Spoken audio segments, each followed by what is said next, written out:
안녕하세요. DM성형외과 이종원 원장입니다.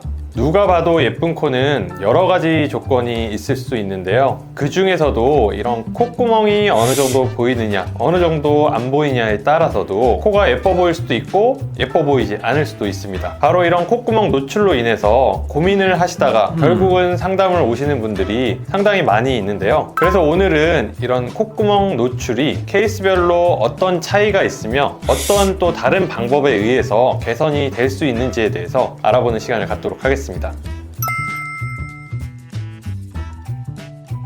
크게 세 가지로 나눌 수가 있을 텐데, 첫 번째는 들창코, 두 번째는 용코, 세 번째는 비주처짐. 첫 번째 들창코는 많이들 이름에서 알 수 있듯이 코가 들린 경우, 정면에서 이제 콧구멍이 마치 돼지 콧구멍처럼 보이는 경우를 말할 수가 있습니다. 두 번째 용코 같은 경우에는 콧구멍 위쪽 부분이 말려 올라가서 쉽게 생각하면 용의 형상에서 콧구멍이 뽕 보이는 것처럼 이런 형태를 띠는 경우를 용코라고 하게 되겠습니다. 세 번째 비주처짐은 이런 코가 들리거나 코 막아지는 조직이 딸려 올라가는 현상이 없지만 비주, 코의 기둥 자체가 아래쪽으로 뽑혀 내려오면서 콧구멍이 보이는 경우를 말합니다. 제가 쉽게 구분하는 방법을 알려드리겠습니다. 구분하는 방법은 콧구멍이 당연히 보일 텐데, 이게 정면에서 보이느냐 측면에서 보이느냐를 따지시면 쉽습니다. 정면에서 콧구멍이 보이는 경우라고 하면 들창코 또는 용코가 될 거고요. 비주처짐의 경우에는 정면에서는 콧구멍이 많이 노출되지 않는다고 보시면 될 것 같습니다. 두 번째는 이제 측면에서 판단을 하실 수 있을 텐데, 측면에서 봤을 때 콧구멍 노출이 많이 되는 경우는 비주처짐과 용코의 경우가 될 거고요. 측면에서 봤는데 콧구멍이 거의 노출이 되지 않는다, 보이지 않는다고 하면 들린 코라고 생각하시면 될 것 같습니다.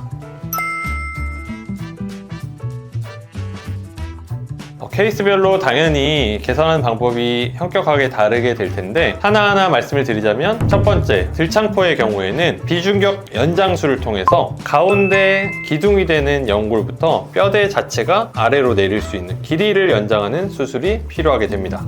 두 번째, 용코 같은 경우에는 비주의 기둥도 모자르지만 실제로는 모자른 부분은 위쪽 콧날개, 연골이 이런 말려 들어가거나 볼륨이 부족한 경우가 되기 때문에 콧날개 연골을 일부러 내려주거나 부족하고 연약한 분이라면 귀연골을 일부 채취해서 새로 만들어서 이식하는 방법을 쓸 수 있습니다. 세 번째, 비주처짐 같은 경우에는 실제로 기둥이 되는 비주의 연골이 너무 커서 앞쪽으로 튀어나온 경우가 되기 때문에 뒤로 밀어 넣어 주거나 실제로 비주가 되는 연골 일부를 절제해내는 수술이 필요할 수 있습니다.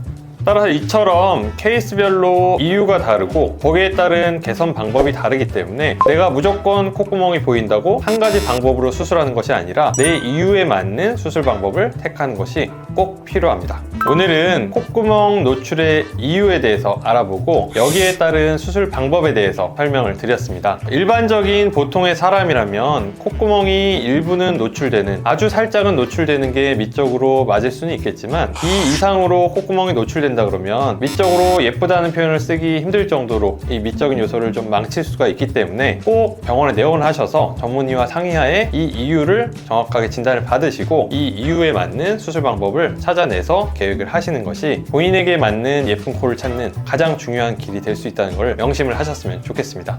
이 주제에 대해서 더 궁금하신 점이 있으시면 댓글로 달아주시면 제가 더 자세히 알아보는 시간을 갖도록 하겠습니다. 이상 DM성형외과 이종원 원장이었습니다. 감사합니다.